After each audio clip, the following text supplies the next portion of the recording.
Hello বন্ধুরা, সবাই কেমন আছেন? আশা করি প্রত্যেকে ভালো আছেন। এসআইআর নিয়ে কিন্তু অনেকের অনেক রকম মতামত ছিল যে এসআইআর এর ফর্ম আপনারা লিখতে গিয়ে ভুল করেছেন। আপনাদের এসআইআর এর ফর্মে আপনাদের যাদের ফর্ম তারা হয়তো বাড়িতে নেই, বাইরে আছে, সেক্ষেত্রে অন্য কেউ সই করে জমা করেছেন এবং আপনাদের বাংলাতে লিখতে হবে না, ইংলিশে লিখতে হবে। বিভিন্ন রকম সমস্যা ছিল, বিভিন্ন রকম প্রশ্ন ছিল। ইতিমধ্যেই নির্বাচন কমিশনের পক্ষ থেকে 13টা নতুন গাইডলাইন্স অর্থাৎ নতুন নির্দেশিকা জারি করা হয়েছে। সেখানে পরিষ্কারভাবে 13টা প্রশ্নের উত্তর আপনাদেরকে দিয়ে দিয়েছে নির্বাচন কমিশন এবং সেই নির্বাচন কমিশনের পক্ষ থেকে যে 13টা নির্দেশিকা দেওয়া হয়েছে, সেই 13 নির্দেশিকা আজকের ভিডিওতে আপনাদের সঙ্গে আলোচনা করব। খুবই গুরুত্বপূর্ণ হবে ভিডিওটি, কারণ এসআইআর নিয়ে যত রকমের আপনাদের মন্তব্য ছিল, যত রকমের প্রশ্ন ছিল, সব প্রশ্নের কিন্তু উত্তর নির্বাচন কমিশন এবার অফিসিয়ালভাবে দিয়ে দিয়েছে। সেই নোটিশ প্রকাশ করেছে, আপনাদের সামনে সেই বিষয়ে আলোচনা করব। সম্পূর্ণ বাংলায় আপনাদেরকে বুঝিয়ে দিব। আজকের ভিডিওটি প্রথম থেকে শেষ পর্যন্ত দেখুন। ভিডিও যদি ভালো লাগে লাইক করবেন, চ্যানেলটিকে সাবস্ক্রাইব করে রাখবেন পরবর্তীতে সমস্ত খবরাখবর চ্যানেল থেকে সবার আগে পাওয়ার জন্য। দেখতে পাচ্ছেন ইতিমধ্যেই এবার মুখ্য নির্বাচন আধিকারিকের দপ্তর থেকে এই প্রেস বিজ্ঞপ্তি দেওয়া হয়েছে। এখানে 13টা নির্দেশ দেওয়া হয়েছে এবং এই 13 নির্দেশে কিন্তু আপনাদেরকে জানতে হবে। আপনাদের সমস্ত যে প্রশ্ন ছিল সেই সমস্ত প্রশ্নের উত্তর এবার নির্বাচন কমিশন সরাসরি বিজ্ঞপ্তির মাধ্যমে জানিয়েছেন।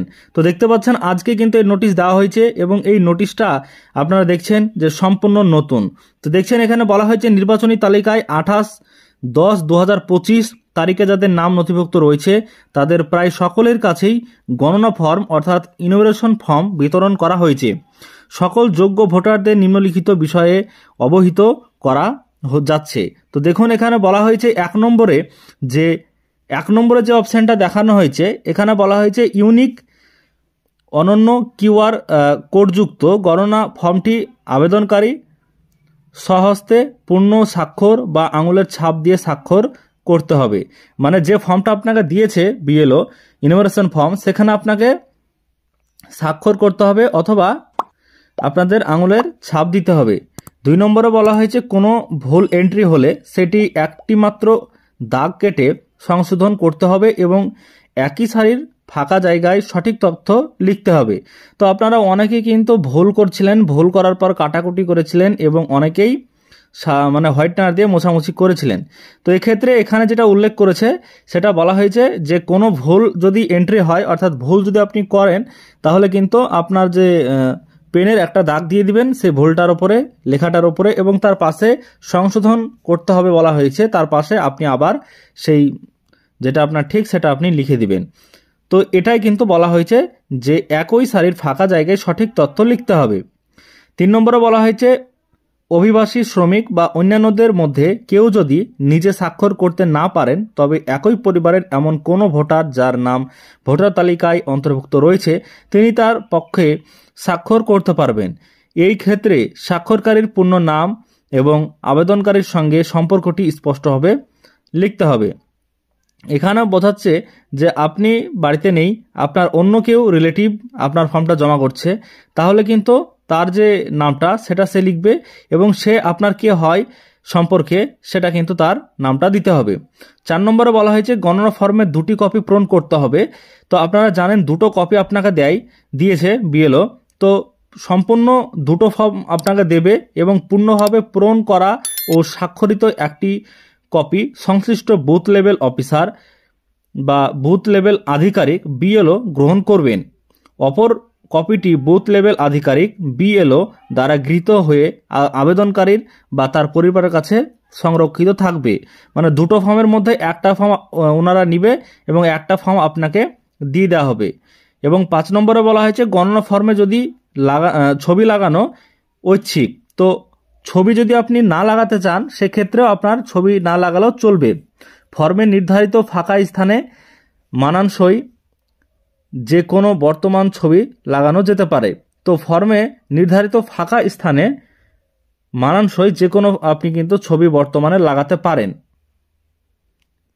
তারপরে দেখছেন 6 নম্বরে বলা হয়েছে আবেদনকারী বা যিনি আবেদনকারীর পক্ষে স্বাক্ষর করছেন তাদের দ্বারা ফর্মের সঠিক তথ্য প্রদান করতে হবে।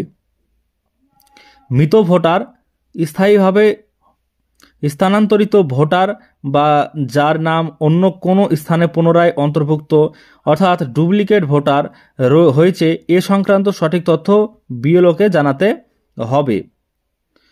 এবং 8 নম্বরে বলা হয়েছে বিএলআ। তো এখানে দেখছেন 8 নম্বরে যেটা, সেটা হচ্ছে বিএলআ যারা দিনে সর্বাধিক 50টি ফর্ম গণনা ফর্ম আবেদনকারীর পক্ষে বিএলও এর কাছে জমা দেবে, তাদের সাদা কাগজে একটি স্বঘোষণাপত্র দিতে হবে যে ফর্মে প্রদত্ত তথ্য সত্য এবং ভোটার তাদের উপস্থিতিতে।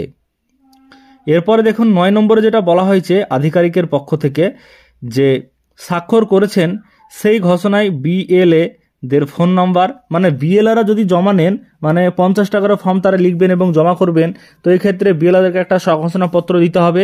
এর পাশাপাশি তাদের ফোন নম্বর, ঠিকানা, পার্ট নম্বর, সিরিয়াল নম্বর সমস্ত কিছু উল্লেখ করতে হবে।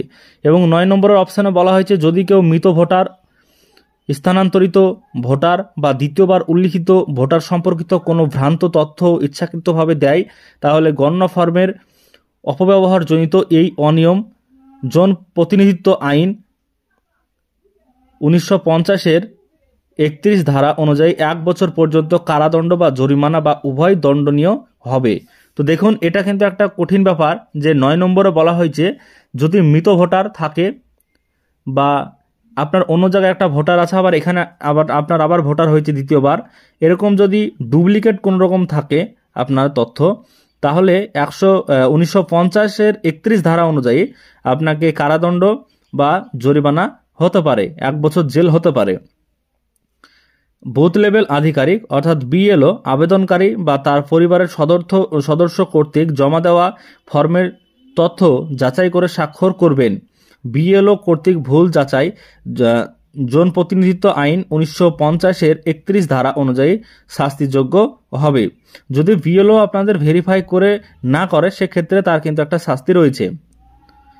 11 নম্বরে বলা হয়েছে জানানো যাচ্ছে যে গণনা ফর্মগুলি ডিজিটাল পদ্ধতিতে সংরক্ষণ করা হবে। ফর্মের সব তথ্য, নথি, স্বাক্ষর, নাম ও অন্যান্য বিবরণ ডিজিটাল রূপে সংরক্ষিত থাকায় যে কোনো অসত্য তথ্য, ঘোষণা বা যাচাই প্রদানকারীর পরিচয় নির্ধারণ করা সম্ভব হবে। এবং 12 নম্বরে বলা হয়েছে 28/10/2025 তারিখে ভোটার তালিকায় যাদের নাম অন্তর্ভুক্ত রয়েছে কিন্তু এখনও গণনা ফর্ম পাননি, তারা যোগাযোগ করতে পারেন টোল ফ্রি নম্বরে 1950। তো এই 1950 নম্বরে আপনি যোগাযোগ করতে পারেন। এবং এই নির্বাচন কমিশনের 1950 এই নম্বরে যোগাযোগ করলে আপনাকে তারা কিন্তু ফর্ম কীভাবে পাবেন না পাবেন সমস্ত কিছু জানাবে। এছাড়া আরও কিছু ফোন নাম্বার তারা দিয়েছেন এবং সেখানে 10:30 থেকে অফিস টাইম যেটা 5:30 পর্যন্ত আপনি ফোন করতে পারেন। নিচে ল্যান্ডলাইন নাম্বারটা দেওয়া আছে এবং হোয়াটসঅ্যাপ নাম্বার দেওয়া আছে, ইমেল দেওয়া হয়েছে। এবং যোগাযোগের সময় নিজের নাম, বিধানসভা কেন্দ্র, নাম, পার্ট নাম্বার এবং সিরিয়াল নাম্বার উল্লেখ করতে হবে। 13 নম্বরে অর্থাৎ সর্বশেষ যে পয়েন্টটা বলা হয়েছে গণনা ফর্ম পূরণের সহায়তার জন্য ভোটাররা নিম্নলিখিত মাধ্যমে যোগাযোগ করতে পারেন। যেমন ধরুন টোল ফ্রি নম্বর 1950-এ ফোন করে আপনি জানতে পারেন এবং ল্যান্ডলাইন যে নাম্বারটা দেওয়া রয়েছে ল্যান্ড নাম্বার, সেই ল্যান্ড নাম্বারও আপনি ফোন করে তাদের সঙ্গে কথা বলতে পারেন। এছাড়াও বিএলও, সুপারভাইজার, ইআরও এবং ইআরও বা এইআরও এদের সঙ্গে কিন্তু আপনি যোগাযোগ করতে পারেন বা ডিইওদের কাছে জন্য সাহায্যের জন্য আপনি যেতে পারেন।